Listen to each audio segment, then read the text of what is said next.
How you guys doing today? Back.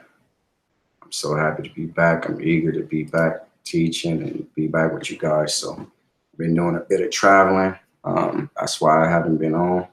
I usually come on once a week, no matter what. But I went to Oregon and a couple of things of that nature. And I went to a historical black graduation.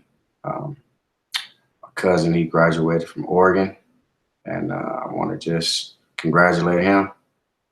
And it was the biggest class in Oregon history. It's over 7,000 students and things of that nature. So um, I've been doing a bit of traveling at the historical black party at two graduations. I met an African dude from Ghana, and I bought a bracelet from him. And it's like bracelets, flags, and things of that nature. So, and he gave me this. It's a South African flag. So it's just like a little thing for your hair, but they make them just as well as the same way that they make the bracelets. They're leather. It take like 3 hours for them to do this. They done by hand. So shout out to the brother and congratulations to the young brother for graduating. So today what I'm gonna do is called Unveiling Islam, and it's a whole lot of different traditional stories that go along with Islam, just like Christianity. None of this stuff never happened. There's never been no Prophet Muhammad. There's never been any of these biblical type characters in Islam and Islamic history and things of that nature, just like the Bible. It's never been no Abraham, Jesus, none of that. So the same is for Islam. They're not the standard. So today I'm gonna be showing you the Prophet Muhammad, who he was, how the Quran was given to him in tradition, which is all lies because the Quran didn't come out. They started making it in 1870. It didn't come out till like 1919. It took them 49 years to do that, and that was done by the AIU, the Israelite. The I'm sorry, it's the Alliance Israelite University of Paris, France, the AIU, Alliance Israelite University of Paris, France. They did that in 1870. They went to Syria and things of that nature, and they got some scholars and Christian scholars and Jewish scholars, and they had some Islamic scholars, and they made up the Quran. So if you don't understand what I'm saying, you think the Quran really came out in 620, because the Prophet was born in 570, as furthest traditions stands, which it never was a prophet. So in 620, he began getting these revelations from so-called God, and God sent them Gabriel, the angel Gabriel or Jibril, same person. They use all the same prophets and things of that nature. It's Gabriel in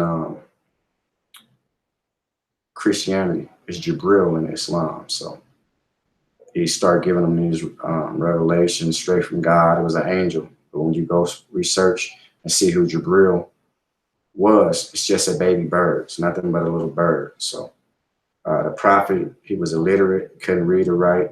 He remembered all this by the way of mnemonics. Mnemonics mean he had a great memory. It's like a photographic memory. But in tradition, he was illiterate, which means he couldn't read and write. That's the way they wrote it up. I didn't say that. That's the way they wrote it up. But I'm going to be showing you Muhammad, how he so-called got the Quran. Quran supposed to came out in the 620s and something like that, 620 to 630. And that's the 7th century. It was not even a Bible in the 7th century. And if you look in every Quran, you have Jewish writings inside that Quran. You don't have you don't have Quranical writing inside none of the Bibles. So why would you have Bible stories inside the Quran? So inside every Quran, you have the Old Testament, which is the Pentateuch, and you have Psalms, and then you have the New Testament, the Synoptic Gospels, Matthew, Mark, Luke, and John. That's in every Quran. So again, Quran was only made in 1870. Took them 49 years. They made it in 1919. So if it was a Quran in the 600s and 700s, like they're trying to say the 7th century, it was no Bible in the 7th century. The first Bible was in 1475. That's the Hebrew Bible. And all that stuff I'm talking about, you can go cross-reference and check it for yourself. I haven't studied all this time to not know what I'm speaking about. So I'm going to be showing you a couple of things about the Prophet Muhammad and things of that nature. So let's go right into it. It's going to be 3 parts. So today I'm going to show you about 20 to 25 slides. A great deal of reading as well. So I'm going to share my screen at this time. And you know what?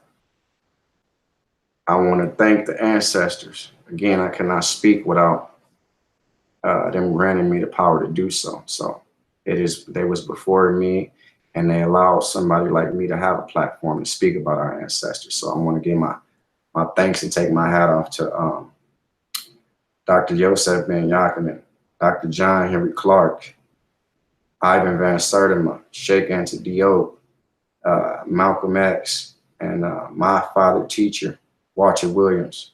The elder is still with us. So, you know, here we go. I'm going to share the screen at this time, and this is called Unveiling Islam, Part 1. I'm going to do 3. I got so much information on these people. I have to give it to you as I get it. So let's see what I'm going to do.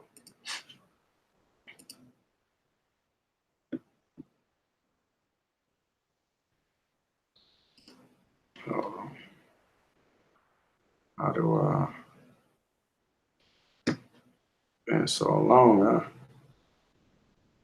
Forgot how to screen share, y'all. Okay.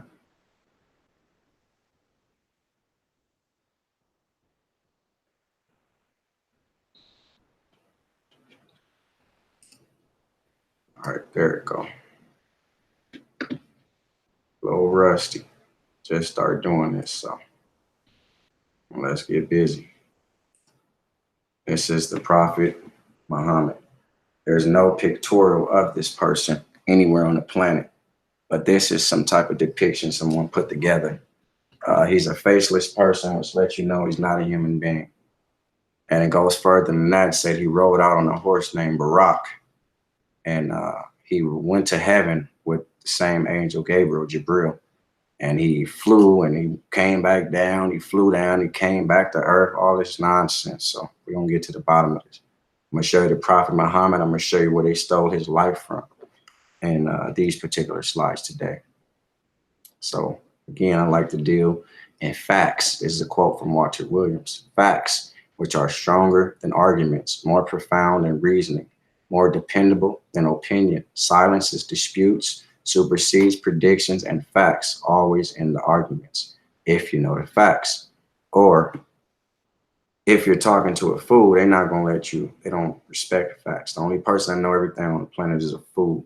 So you can have all the facts you want. A fool is standing there with his belief and faith. He's not going to honor no fact. So this is what you see when you go look for the Prophet Muhammad. Again, he's pictureless, but they hold to saying in Islam, you cannot make pictures. It's a sin to make pictures of the Prophet. It's just another way of them. They don't have anything on them. There's never been no person named Prophet Muhammad. So this is one of the reasons how they hold on to this and trick all these people with these nonsensical garbage type stories. That's nothing but religious tradition and religious theology. So Muhammad, pronounced Muhammad, he was born in 570 and he died in 632. This is all in the Common Era. None of this is BC. None of this is BCE for the Common Era. It's all Common Era. So he was the founder of Islam. According to Islamic doctrine, he was a prophet sent to present and confirm monotheistic teachings preached previously by Adam, Abraham, Moses, Jesus. All these biblical characters that they name it is associated with this. It's another biblical story, but it's called Islam instead of Christianity. It's no different. A lot of people might think I just jump on Christianity. No, I deal with that first because that's what's affecting our people the most. But here is another one. It's just as big. It's Islam. So this all the same. And none of this stuff never happened. And other prophets. He is viewed as the final prophet of God in all the main branches of Islam. Though some modern denominations diverge from this belief. Muhammad united Arabia into a single Muslim polity with the Quran, as well as the teachings and practices from this basis of Islamic religious beliefs. It says here he had the Quran to deal with. So it's literally telling you that in his time, the Prophet Muhammad, which was from 570 to 632, he had the Quran to deal with. That's a lie. Just told you the Quran cannot be older than the Bible. The Muslim know that the Christianity religion and the books are before this. So it already starts off bad. This is lying already. So if you can just type this in, the Muslim can type this in, but the Muslim won't do this. He talking about the Quran been out since the 5th or 6th or 7th century. That's a lie. Wasn't no Bible in that time. So all Qurans have Bible literature inside of them. So how can they have a Quran before the Bible? The Revelations teach, the Revelations, each known as Ayah, lit sign of God, which Muhammad had reported receiving until his death. So he started having visions and he received these all the way to his death, but he couldn't write it down. So he used to go get scribes and they would write it down. They want you to understand that his memory came from mnemonics, which is posting like a photographic memory. So he's so unique, but he can't read and write. Never forgot nothing, made sure he didn't forget nothing. This is all this stuff that it's very shaky grounds that this stuff is held on, but it's so solid to the believer because he's not going to go check none of this and he's inside the religion. So he say, hey, you know what? That sounds plausible. It's not plausible. It's foolishness. It's nonsense. It's never been no prophet Muhammad for form the verses of the Quran, regarded by Muslims as the verbatim word of God. That means word for word. It's regarded as the word of everything in it now. All that sex with kids and slaves, and you can take a slave wife and all of those stuff. All that is the verbatim word of God. So, okay. And around which the religion is based. This is letting you know the religion is based on the Quran. The Quran didn't come out to 1870. I'm sorry, they started making it in 1870. They made it in 1919. The religion of Islam, as you know it today, don't start to 1924, I believe. And they had his first meeting in 1926 when Abdul Aziz Assad became the president of Arabia. Arabia was established for him. So there was no such thing as Arabia. Besides the Quran, Muhammad's teaching and practices, the Sunnah, found in the Hadith and the Sirah biography literature, also upheld and used as sources of the Islamic law. Now the Hadith, the Ishna, the Sunnah, all these are just religious bodies and forms of writing. That's all that is. Every religion has its source and body of writing. Christianity has patristic writers. Judaism has Perky, both. That's the name of it. And that's the way they write. Islam has the Ishna, the Hadith, and the Sunnah. Those are writing systems, bodies of writing that they use to write this foolishness and nonsense, because none of this stuff was wrote in 570 to 632. There was no Islam at that time. It wasn't even no Jews at that time. Hebrews, Jews, none of that. That stuff don't come onto the Bible. The Quran is the central religious text of Islam. Muslims believe it presents the words of God revealed by the archangel Gabriel, which is Jibril in Islam, to Muhammad. The Quran, however, provides minimum assistance for Muhammad's chronology biography. Most Quranic verses do not provide significant historical content. So they got this big 1,000-page book, but it says here, however, it provides minimum. That's the littlest you can find. Minimum. That's small. It means small. It provides minimum assistance for Muhammad's chronology. and his biography. This means they don't know anything about him, but yet and still they go on and put this 1,000-page manuscript together like it's biblical law about this man. Muhammad did this, and Muhammad so-and-so did this, and God told Muhammad to do this. It says right here it's based on minimum chronology and the biography of this man. Okay, so it said, and it provides, and the verses do not provide significant historical context. None of this stuff is historical. Do you understand what I'm saying? This is modern. They didn't have no Islam until the 1900s, the 20th century. Okay? And what they had was Mohammedanism. That came around when Ibn al-Arabi, he was born in 1165. He died in 1240. He started Mohammedanism. Okay, and that was passed around through the Ottoman Turks. But you need to know Ottoman Empire history. If you don't know that, you're reading this and you stand in tradition. You don't know history. You're just reading this just like a Bible. The Quran is a Bible made by the Jews. Okay, that's why I told you that you have Jewish writings inside the Quran. You don't have no Quranic writings inside any of the Bibles. So why do you think that is? Not a coincidence. They made it up. Okay, now let's continue. I'm sick of these religious people that don't know nothing but the Bible and Quran. I'm sick of it. I don't have no pity for none of this stuff. This stuff is historically incorrect. It's all myth. It never happened. And it's nothing but religious theology, which is religious trash. You can take it to the nearest garbage can and you can put Allah in there, you can put Muhammad and that silly Quran, and you can dump them in the nearest trash can. Simple as that. Muhammad, this is an insert wrote from an ex-Muslim.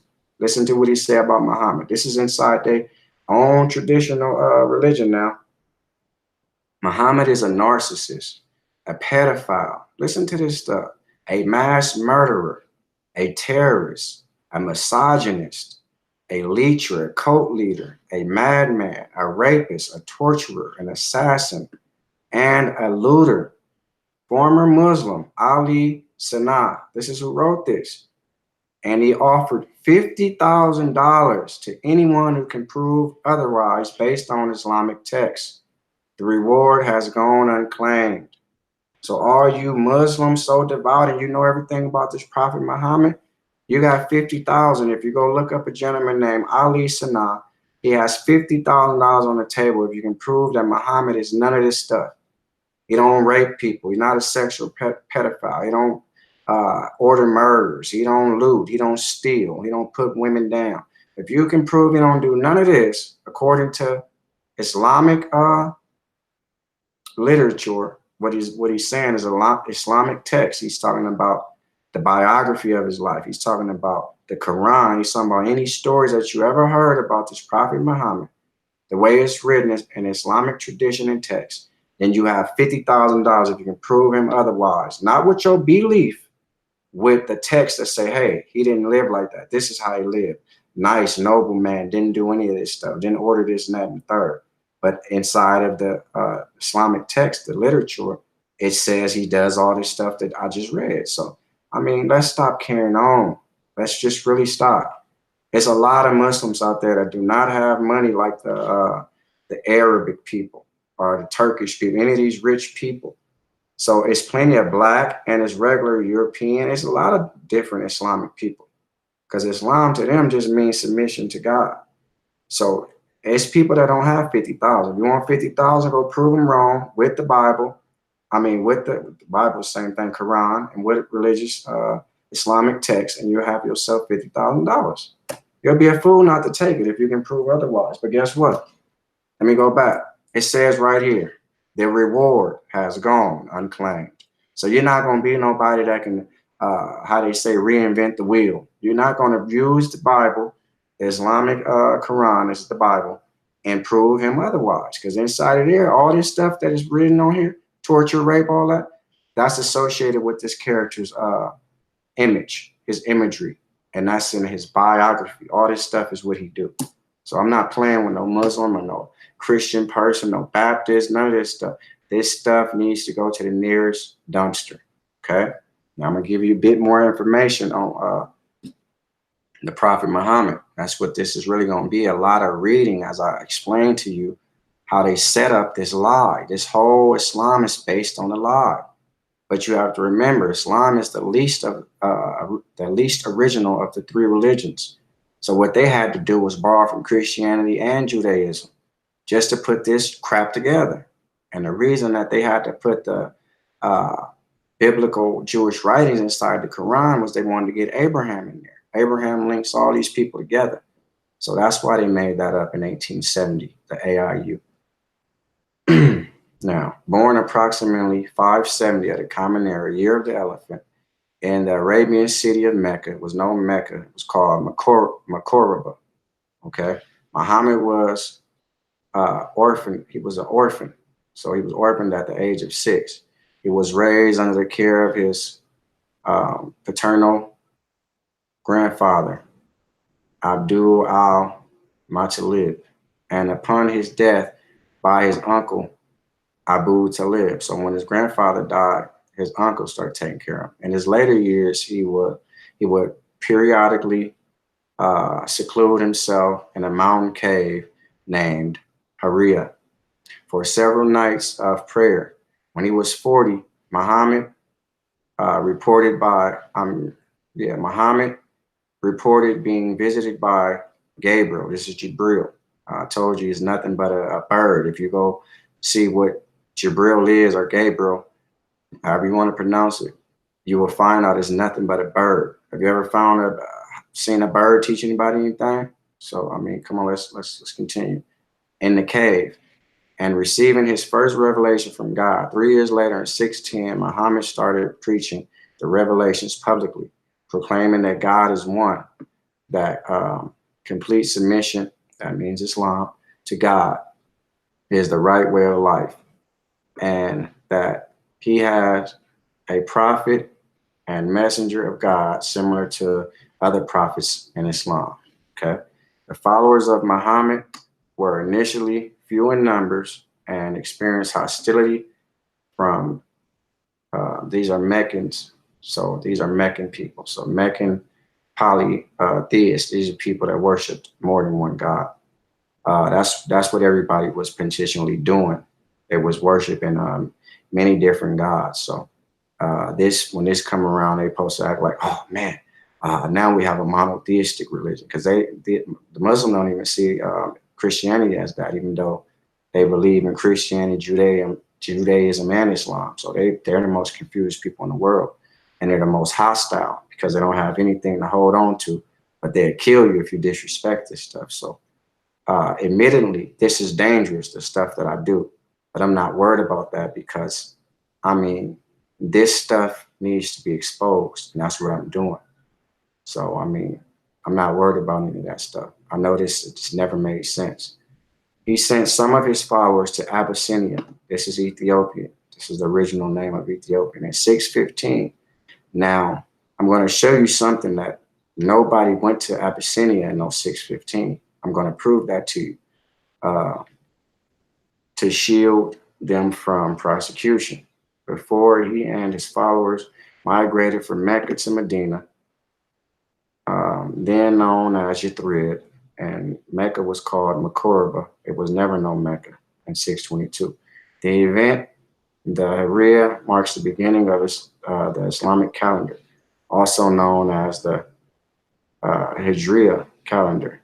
In Medina, Muhammad united the tribes under the Constitution of Medina. In December 629, after years of intermittent fighting with the Meccan tribes, Muhammad gathered an army of 10,000 Muslim converts and marched to the city of Mecca.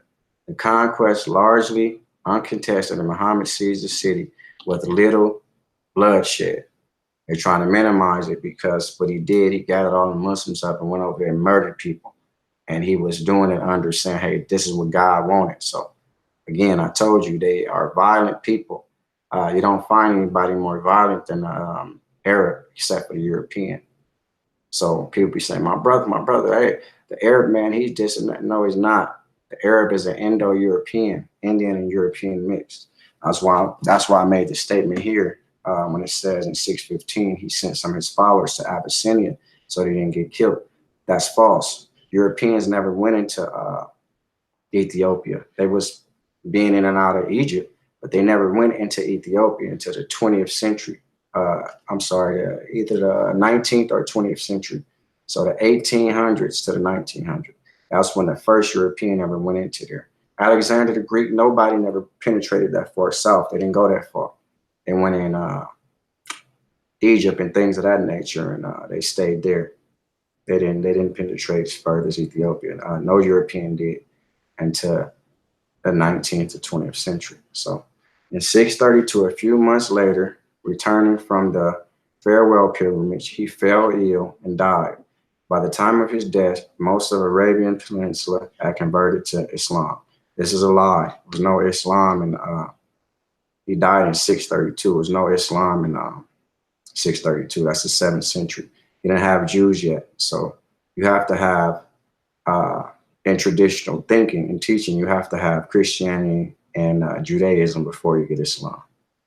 It's historically wrong, but in tradition, you have to have them two before you get Islam. So it was no Judaism in 632. That's just a fact. The revelations, each known as Ayah, lit sign of God, which Muhammad had reported receiving until his death. The verses of the Quran regarded by Muslims. Oh, I put this here twice, so that's just going on and says the word of God. So here's the mountain right here, the cave he used to sleep in. It says the cave, Hariya, and the mountain, Jabal al-Nur, where according to Muslim belief, Muhammad received his first revelation. So they tell you it's just according to Muslim belief. This is all has to do with the belief system. None of this stuff that I'm telling you happened historically, or it happened during no time in human history. There's no person called the Prophet Muhammad. There's no person called Adam and Eve, and no person called Moses, Jesus, none of this. Gabriel, Jibril, none of that. So that's all new. All this stuff is just newly man-made as religion started to show itself and started populating across the world's populace and regions all across the world. So this is where he would go and sleep. He went for 40 nights and things of that nature. He would get in here and live and all of those stuff. But this is how they lived. This would be like a house to them. They were nomads. It was nomadic people. So they didn't know how to build and none of that. In pre-Islamic Arabia, god or goddesses were viewed as protectors of individual tribes, the spirits being associated with the sacred trees, stones, springs, and wells. So they used to pray to sacred trees, stones. That's where you get that Kaaba stone at. This says pre-Islamic. So the Kaaba stone is just something very modern as well. But they let you know that they used to just pray to regular stones, trees, and all that. And to further expound that, what they used to do was have open air market prayer and have mosque. So they used to have open air prayers and things of that nature. The mosque was open air, and they would get up in trees and yell out Allahu Akbar. And that means, everybody come in so we can pray together. So they would go up on trees. They didn't have minarets. They didn't have minarets. And they would yell that out from a tree. So it said they worship trees, stones, springs, and wells. And this goes along with the well of Zemzem and all that stuff. And this is the Kaaba stone. This is before any of that happened. This says pre-Islamic. So they was praying to things like that before they put it into this traditional story as lies.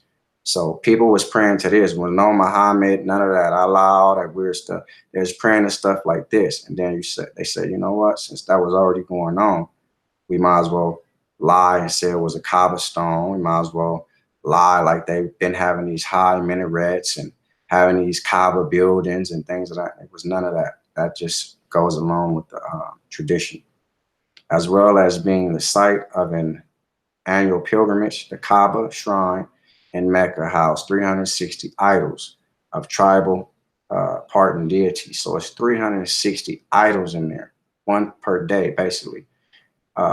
3 goddesses were revered as gods, daughters, Alat, Manat, Al-Uzza, monotheistic communities existed in Arabia, included Christians and Jews. There was no Jews. It was Christians in the 7th century, but there was no Jews.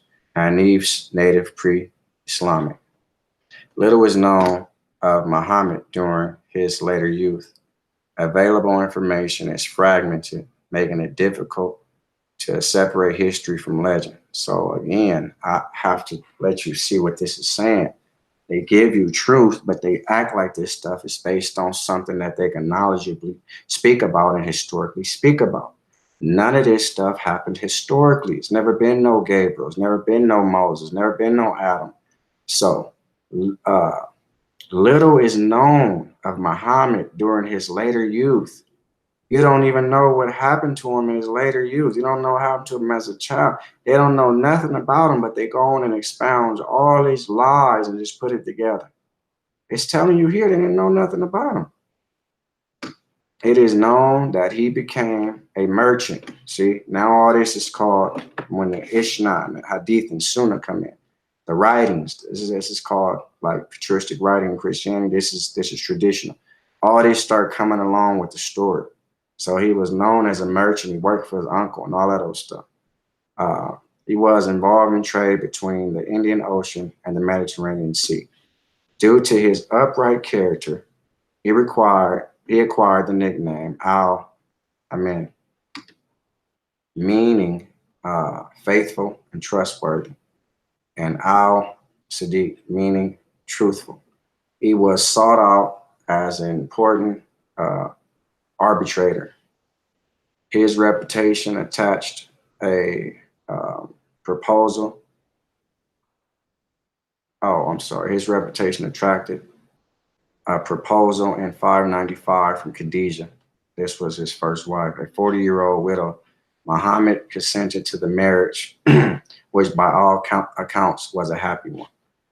Continuing on the vulnerability of women in the society, Muhammad asked his male followers to be good to women, for they are powerless captives in your household. It says, be good to these women because they captured people.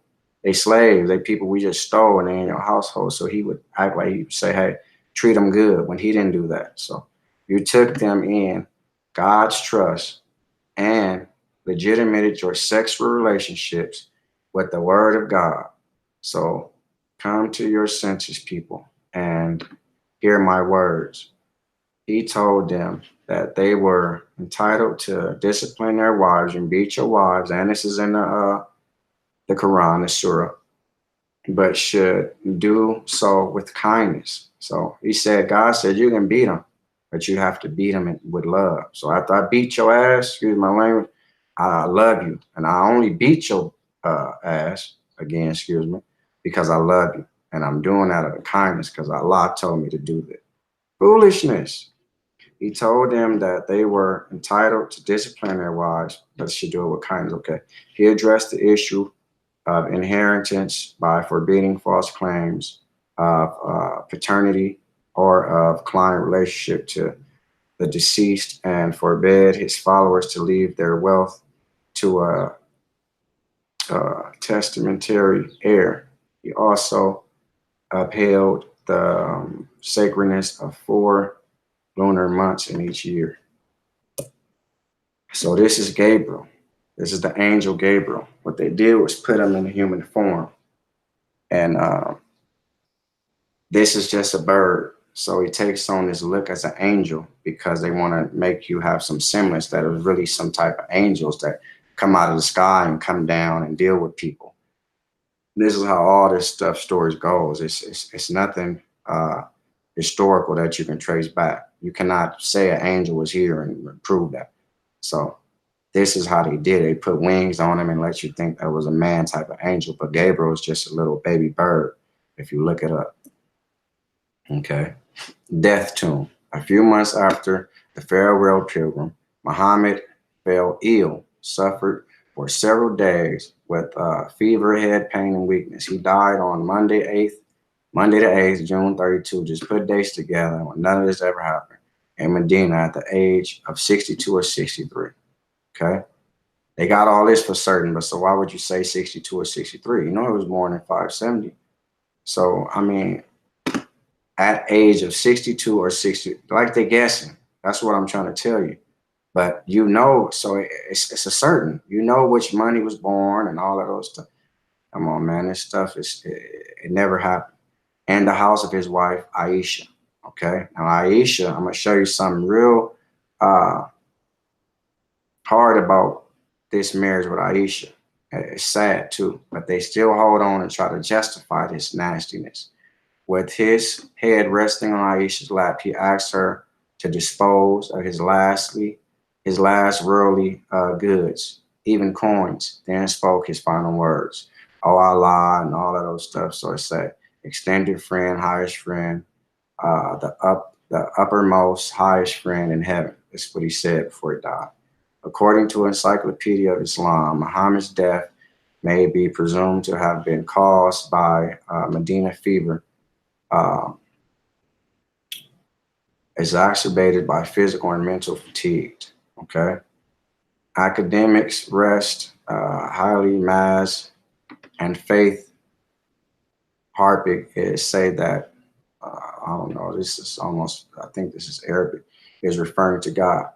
He was buried near where he died in Aisha's house, but they tell you he's buried at one mosque. He buried at this mosque.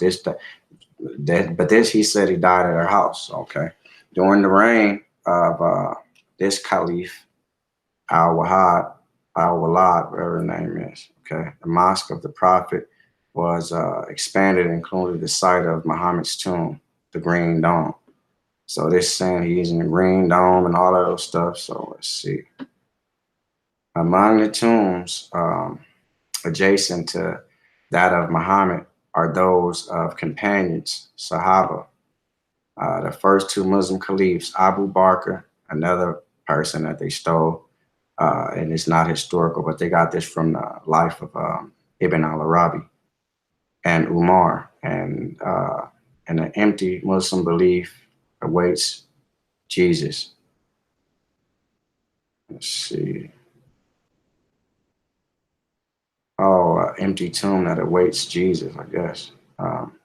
When bin Saud took Medina in 1805, Muhammad's tomb was stripped of its gold and jewelry, ornaments, adherents to Wahhabism, and Saud's followers destroyed nearly every tomb dome in Medina in order to prevent their veneration.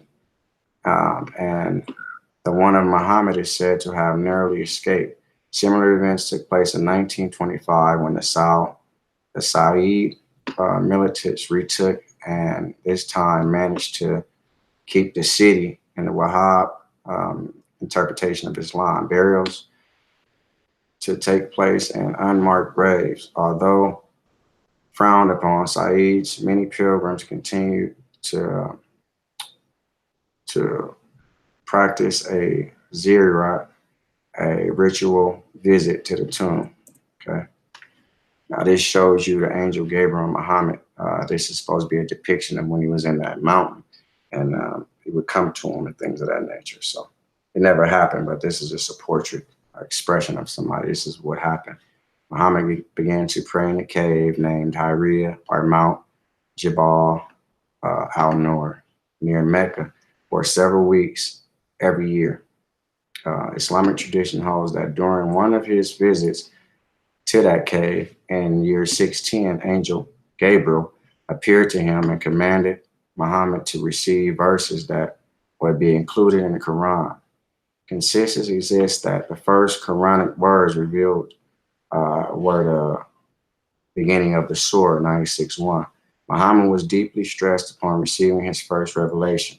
After returning home, Muhammad was confused, reassured by Caliph and her Christian cousins, Waraka ibn Narfal. He also feared that others would dismiss his claims as being possessed. He thought people would say, no, he was possessed.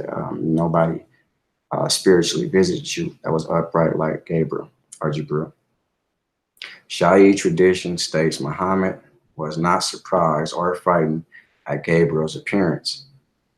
Rather, he welcomed the angel as if it was expected. The initial revelation was followed by a 3-year pause, a period known as Fatra, during which Muhammad felt depressed and further gave himself to prayers and spiritual practices. So he didn't get another revelation or meeting from Gabriel for 3 years, and he became depressed behind that. When the revelations resumed, he was reassured and commanded to being he commanded to begin preaching. So he was reassured and commanded to begin preaching. Yes, so the angel told him to start preaching, or Allah, depending on what they're speaking about. The guardian Lord has not forsaken thee, nor is he displeased. Okay, and Islam, this is the marriage when it went back and said, hey, treat women with kindness. And you have right here, let me see, say treat your women kind and things of that nature. Let's see, where is it at?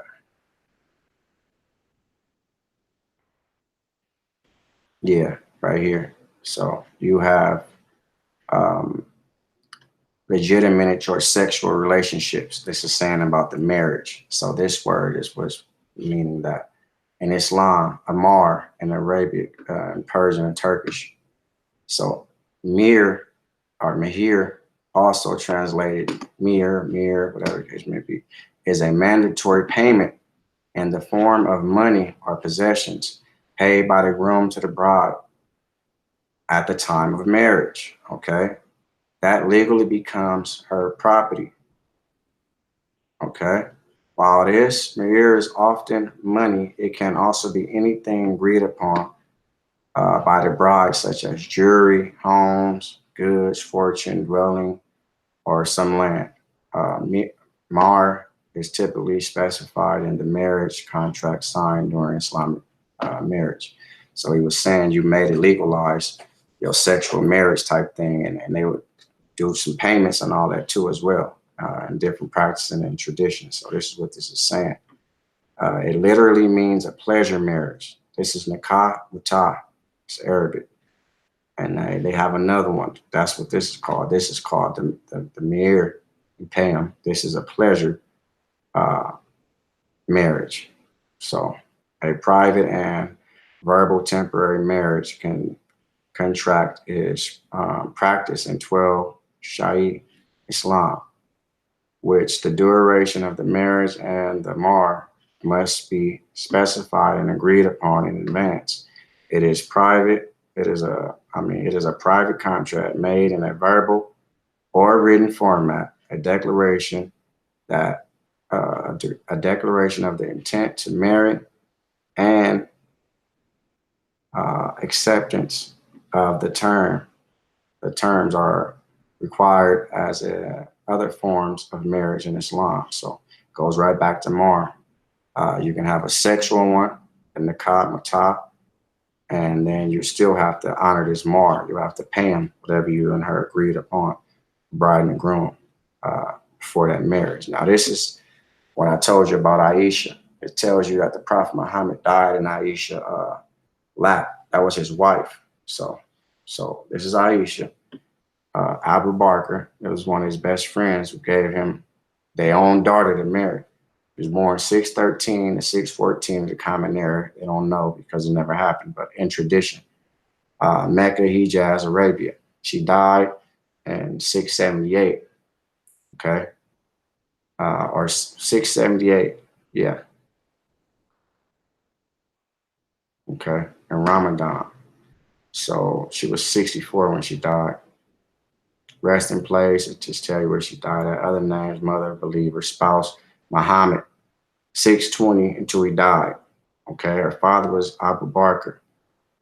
And this is just a bit of information about Aisha. Now, Muhammad, age 51, with his favorite child bride, Aisha, 6 years old. Muhammad would take a bath with her, the little girl, and fondle her. See, this is where you can find the insert at, Bukhari. 6:298.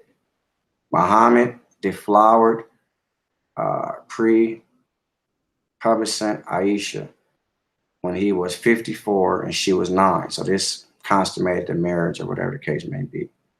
Deflowered her means took her virginity. In Islam, rape, marriage, and divorce of pre-pubescent children is allowed. That's in the Quran. This is in the Bukhari. So this is where these inserts come from. Muslims, in fact, Allah himself considered Muhammad to be the ideal man in the Quran. So this 51-year-old man married a 6-year-old, consummated it when she was 9. When he was 54, she was 9 years old when he had sex with her. So you need to really understand that, okay? Age at marriage. So this is some of the stuff they try to go on, okay? Criticism of Muhammad and Aisha, historicity of Muhammad, Islam, and children marriage and child marriage. There was no official registration of births at the time of Aisha, at the time that Aisha was born. So her date of birth and therefore date of marriage cannot be stated with certainty. Her age is not mentioned in the Quran. It doesn't matter. We got her age outside of the Quran. All discussions and debate about the age at marriage rely on, firstly, the various, this is trying to act like they can denounce it, ahadith, which are regarded by most Muslims as records of the words and actions of Muhammad as a source for religion, religious law, and marriage guidance. Second only to that of the Quran. Unlike the Quran, not all Muslims believe that the ahadith accounts are divine relation, and different collections of the ahadith are given varied levels of respect by different branches of the Islamic faith. Sunni, various branches of Shia, such as Ishmael and Twelver, Ibadi, and Ahmadiyya. Muslims all regard different sets of ahadith as strong or weaker, the power, their evidence, depending on their perceived provenance. Aisha's age at the time of marriage is frequently mentioned in Islamic literature. According to John Esposito, Aisha was married to Muhammad in Mecca in 624 after Hijrah to Medina and the Battle of Badr. Several scholars interpret this to indicate that she reached puberty at this age. So these foolish scholars, these dumb gentlemen, they're trying to go on and justify this nonsense. Several scholars interpreted this to indicate that she reached puberty at this age. So 6 to 9, anywhere from there, they're trying to justify, say, hey, she reached puberty, so she was a woman. This is nonsense. Don't try to justify this bullcrap that this old 51-year-old pervert married a 6 to 9-year-old. This is nonsense. She reached puberty. I don't care what she reached. He needs to be dead, and he's not no man of God. This is trash. And the Muslims are the foolish, most dumbest people in the world for putting up with this crap. I'm a 51-year-old man married a 6-year-old under God. Although her age at the time is the subject of dispute, Al-Tabari says she was 9 at the time of her marriage when it was consummated. So she had to consummate her marriage with this 51 to 54-year-old and have sex with him, a 6 to 9-year-old. This is sad. This is the saddest thing I ever read. Sahih al-Bukhari's hadith says that the Prophet married her when she was 6 years old, and he consummated his marriage when she was 9 years old. So he used to just take baths and play around with her and put his fingers in her and rub her breasts and all that stuff until she was 9. None of this stuff makes no sense. It never happened, but for you to base your life on it, kneel down, cry 5 times a day, pray towards Mecca. And it goes on and say, Allah said right here, Muslims, in fact, Allah himself considered Muhammad to be the ideal man. So this God said this is an ideal man, 51 to 54-year-old marrying a 6 to 9 year old. And he fondled her, take baths with her, and then he slept and deflowered her and screwed her when she was 9 years old. This stuff is sick. You are sick and you need to be condemned. Other sources differ on the age or whatever the case may be. Nonsense, okay? This is sad. Man married Aisha when he was 54 years old, 51 to 54. Had sex with her when she was 9 years old. Married her at 6. Get out of here. I can stop the rest of this lecture. This is foolishness, okay? This is Ibn al-Arabi. He was born in 1165, died in 1240. This is the person that made up Mohammedanism, okay? They start practicing it in 1239, when the Ottoman Turks used to go up to people and put a knife on you and say, Muhammad or die. And they would pick Muhammad. So this is Mohammedanism, okay? So it said he was a Mohammedanism Muslim scholar, mystic, poet, and philosopher. So all that prophecy stuff that comes from this man, the Prophet Muhammad, only so-called prophecy we can have is when he used to get the revelations for the angel Gabriel. But he did none of that stuff outside of regular life. He got depressed when no other prophecies, so-called prophecies, came to him for 3 years.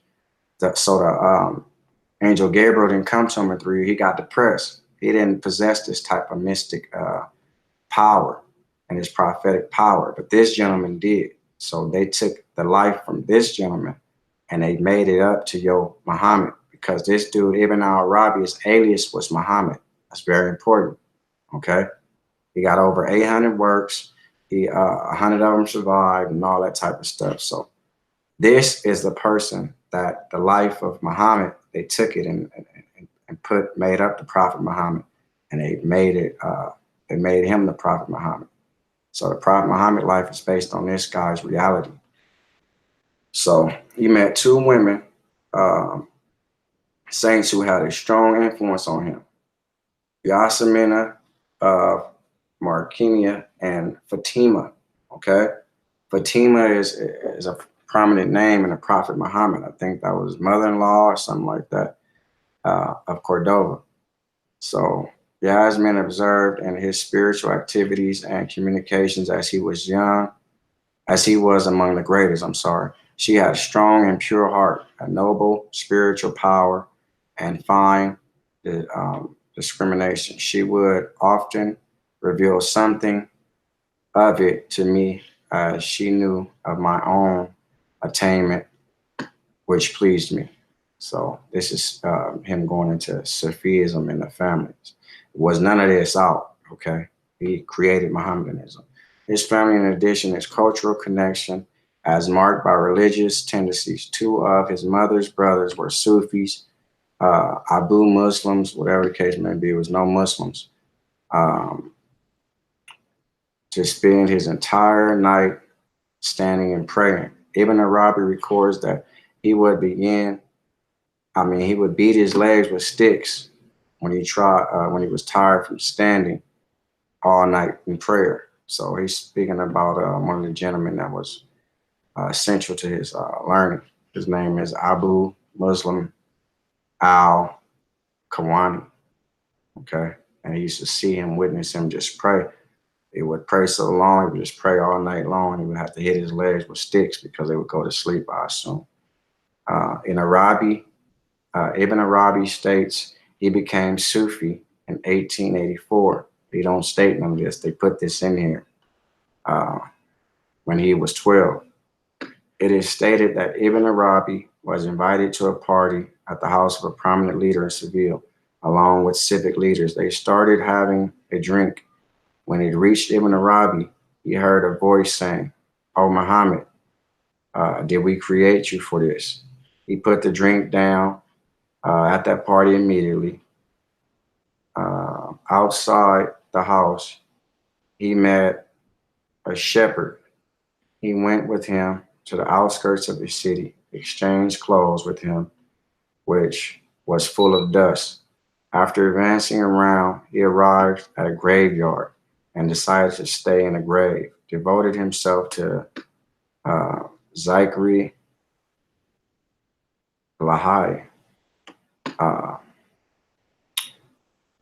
Remembrance, what is this? I'm sorry, Remembrance of Allah and the grave for 4 days. Finally, he came out. He was blessed with the immense knowledge of numerous disciples. So this is, again, his prophetic and his clairvoyancy. He had a drink, and I guess his God came to him and said, oh, Muhammad, is this why we created you? And it frantically scared him. So he went out there and he changed clothes with a gentleman. He went to a grave where he stayed for 4 days inside that grave, and he was visited by other disciples. You don't hear stuff like this about the Prophet Muhammad. You only hear about his prophetic things with the angel Gabriel, who gave him just the Quran. This gentleman was a real prophet, okay? So this goes on about his travels. In 1993, Ibn Arabi made his first foreign trip when he was 30. He traveled to Tunis and took lessons in the book of Kuala Nahalian, written by Abu Qasim Kasai, the Sufi leader in Al-Grave. Later, he wrote commentary on this book. During this stay, he met Abdul Aziz bin Abu Bakr see, there go Abu Bakr right there from the Prophet Muhammad. I was his best friend. They go, this is Abu Bakr. This is all this stuff relates to the Prophet Muhammad. They took his identity and put it over there, even though he predates him because there was no Prophet Muhammad. They can use this life and times because that stuff is much newer. Perhaps because of civil war in North Africa, Ibn Arabi returned. He returned to where he was living. That's right here. And the following year, 1194, traveled to Fez, where he foretold the victory of Alamo's Ahad ruler, Yaqub Mansur. So he told him that he would win, and it came about over Christian armies at Arcus, whatever this is saying. By the year 1195, he was back in Seville, where he spent most of the time studying, discussion. It appears that by this time, his reputation for spirituality had made others to be deferential towards him. Okay, so this is the Ottomans, what I was telling you about. They don't mention anything about Islam. They don't mention anything about Allah in the Ottoman Turkish history. A general outline of the influence of Ibn Arabi on the Ottoman era by Mustafa Tahrir.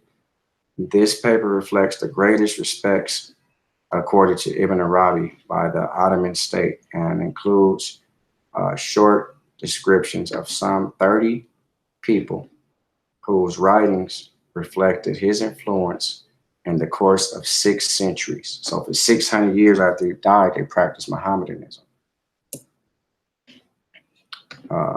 Many of the names of Akbarian authors who lived in the Ottoman era could be added to this list. So it was a list of 30. I just put this out there so you can see that it's much more than that.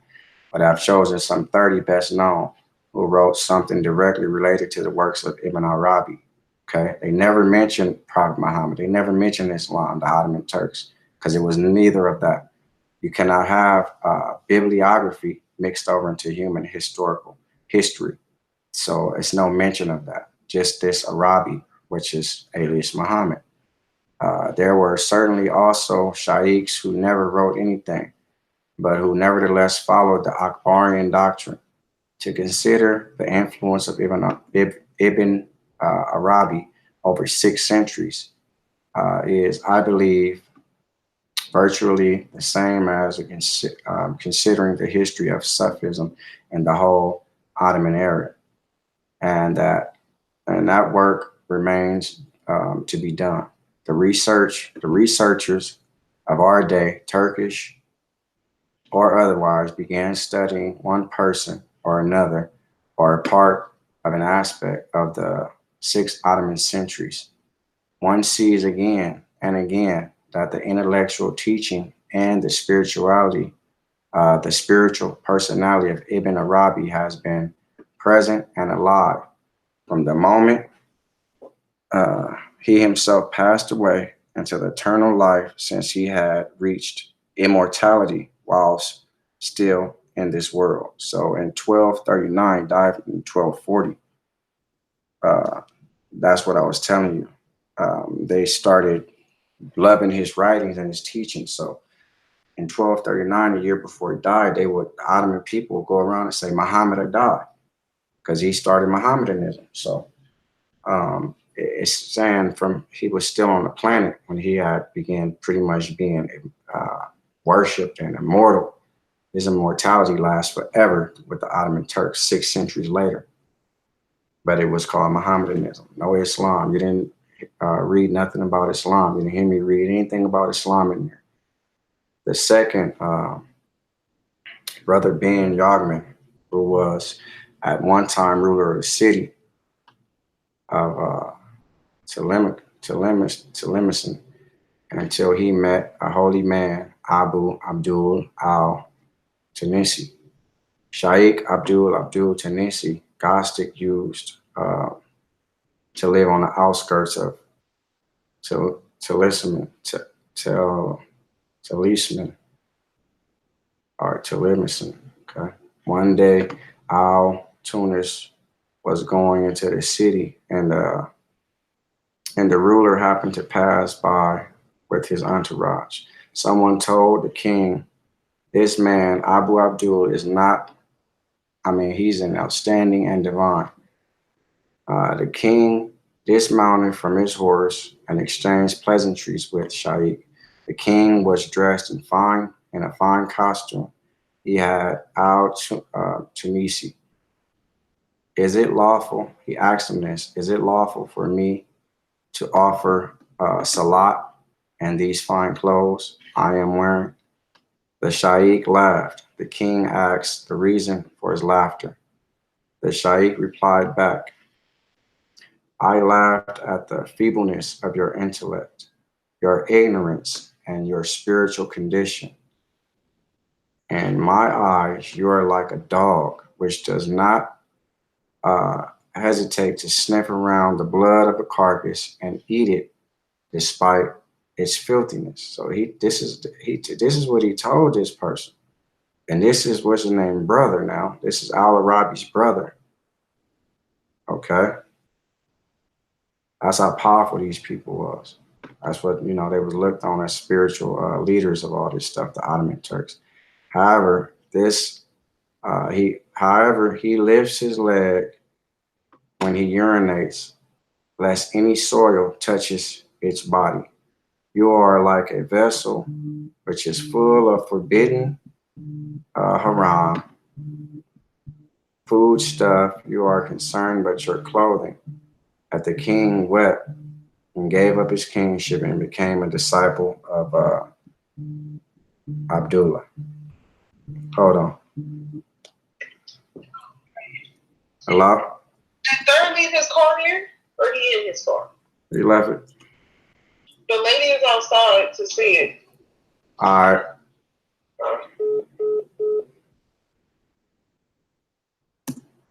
All right. So I wanted to show you a few more slides, but that's 21. I'm going to stop there for now. Actually, somebody's at my door, so I'm going to stop sharing. And I'm going to do the rest tomorrow. I was going to do 25, but that was 21. I thank you for tuning in. We're going to continue to go on Islam. We'll do part 2, part 3, things of that nature. So thank you for tuning in. Kanun Kansul Moon out. Thank you.